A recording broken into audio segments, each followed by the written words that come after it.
Everybody, Mega Ruler 31 back here for FSI DFS. I am going to just do a really quick breakdown of the main slate, which is the 405 one for DK and FanDuel. And then probably not going to have a video for the night one. It's a smaller slate, but just check back in the comments probably around 6 o'clock or so. And maybe we'll throw out like who some of our favorite pitchers are and who some of our favorite stacks are for you there for both cash and GPP. So just flying through this one, doesn't look like any weather concerns that we have today.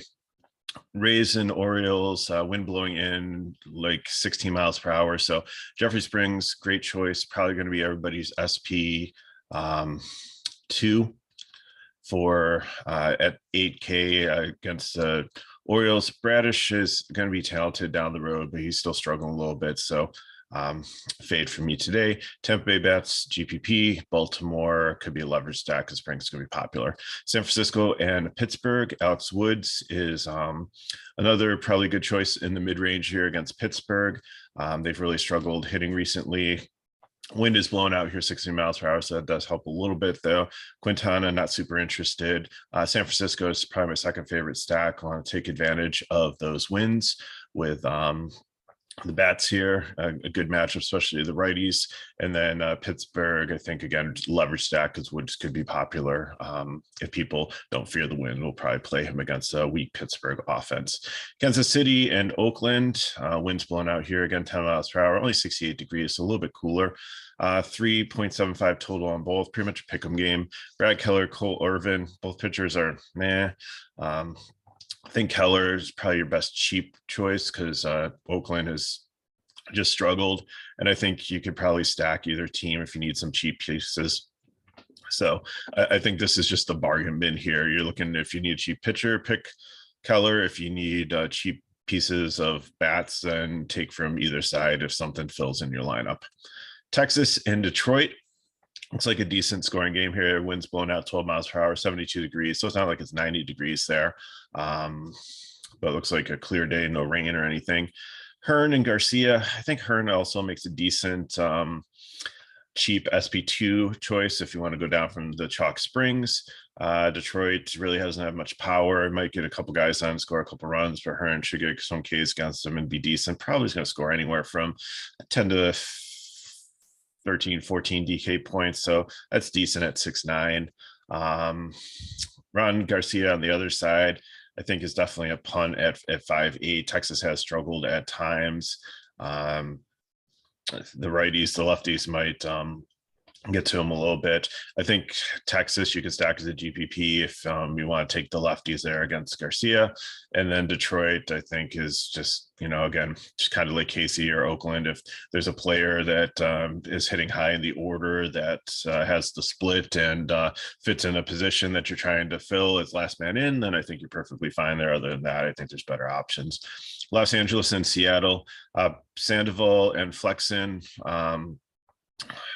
Sandoval, I think, if you want to pivot off of Nola and Verlander, probably going to be the chalk SP1s. I think you can go there against Seattle. As we said, Seattle has been sneaky decent offensively and not really striking out a ton. So, I don't think you're going to get a ton there, but I think he might do enough to pay off 9-1. So I'm not looking for like a ceiling game for him, but I should have a decent outing. Flexing on there said not interested against the Angels. Angels are always hard to stack just with their pricing and everything, but I think that they definitely make a good GPP one. I like Tampa Bay and Cincinnati better. Seattle on the other side at 150 max, and I was not really super interested in them. White Sox and Houston Astros, Johnny Cueto still continuing the comeback tour, and Justin Verlander, I guess pretty much the same. Verlander's obviously the better pitcher. Prefer Nola. Verlander's velocity and strikeouts have been down a little bit, but against a pretty right-handed lineup here, looking like for the White Sox, I think he'll do quite well.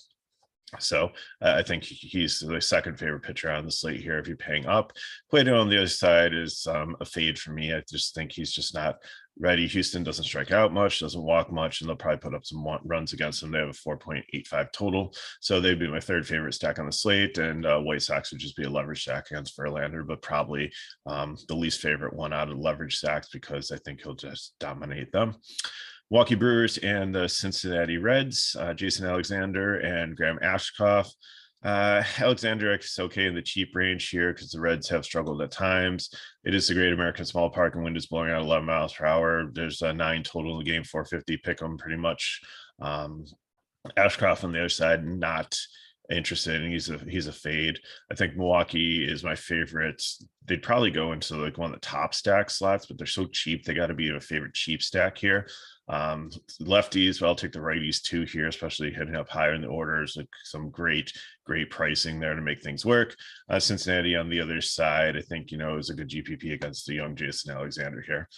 Marlins and Mets, Braxton Garrett, not interested in against the Mets team. That's the same thing as Houston. Doesn't walk, doesn't strike out a lot. Tijuan Walker is just not a great pitcher. He's not a gas can, but he doesn't necessarily usually do well. So I think Miami's in play for 150 max. Mets on the other side, I think are, probably the fourth favorite stack here against Garrett. I like situation in Philly, San Francisco, and Houston more, but I think definitely Mets will be lower owned, and somebody you can play in cash and get a little leverage on them. Philadelphia and the Nationals, rounding things out here, Nola and Josiah Gray. I love Nola here, top pitcher on the slate against the struggling Washington team. Josiah Gray on the other side is a good pitcher, but I think he's the ultimate GPP option, the ultimate dart here. Philly has struggled at times, but it seems like recently they got a new coach. They've been hitting really well. Some of it has been weather aided. Today you have wind blowing in at 16 miles per hour, so it's not going to be like the same wind games first bad pitching. So I still think Philly with the 502 is the top stack on the slate.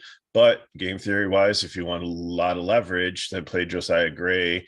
And if people are playing Nola and stacking the Phillies, then I think I wouldn't do this in a cash game, but I think it's a great strategy for a GPP to take some Gray and to I wouldn't take Washington bats at all, but take Gray as your pitcher and then take maybe the Mets stack, like I said, be low owned, and that might be a recipe for something really, really nice. So get the lineups for you. Sorry I didn't get the chance to do FanDuel. I'm trying to bang this out so TK and I can do a NASCAR one, and now I've got to get off to work today. So Nolan Springs are my pitchers. I am taking Philly and I'm filling in with Milwaukee guys, and Herrera, even though he hits at the bottom of the lineup, is a lefty, almost minimum price, looks really nice in the matchup today there, or Yelich. So you'll just have to see who's in their lineups today, and then just taking a mix of Philadelphia and Milwaukee. Pricing wise, to get the two pitchers in that you really want, which yesterday the pitchers drove my lineup. Philly didn't really hit that well, but I had nailed the two pitchers and I cashed almost everything that I was in just because I had the right pitchers. So I'm trying to, again, say I think I'm taking the right pitchers, and then Philadelphia, but it might only be like a 3-5 and then one off for a catcher. So if you want to get like Harper and Schwarber or Hoskins in there, they might be the only guys you can play. You got to find cheap pieces to fill out the rest of it. Then looking here for a GPP, if I can get it to open up. Verlander and Woods is my pitcher. If you want to drop down on Woods to give you more salary for your secondary stack, I'm fine with that. If you want to try like Keller or Hearn or Alexander Garcia, one of those guys in the GPP one, I'm fine with that too. Like I said, if you want to throw Gray in there as your GPP pitcher, I'm fine too. But I'm taking San Francisco as my stack here. And then depending on how much salary you have for your SP2, I might be able to fill in some Astros here, take some one-offs in good positions. The Mets might work also. You can Lindor shortstop, and then maybe like Hana because it's a lefty, and Nemo, even lefty is pretty fine there. So you just have to pay a catcher there, or you can pay up and play the San Francisco catcher there in your stack if you want to. If Ruff or Longoria aren't in the lineup, then I think you can put Flores in for either one of those. So that's what I have for today. Again, like I said, if you have any questions, put them in the comments below. Check back around 6 o'clock for main slate information.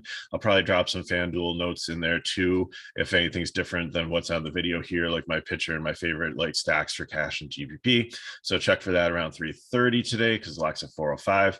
And if you have any questions, hit me up on Twitter at MegaRuler31. Leave them in the comments below. And if you Want more information on FSI DFS, go to the details of the video. All the information is there to get into our Discord, to get to our website, all our social media, things like that. So appreciate you watching the video. Please give us a like, share with your friends, subscribe so we know the rest of our videos are coming out, and we will see you next time.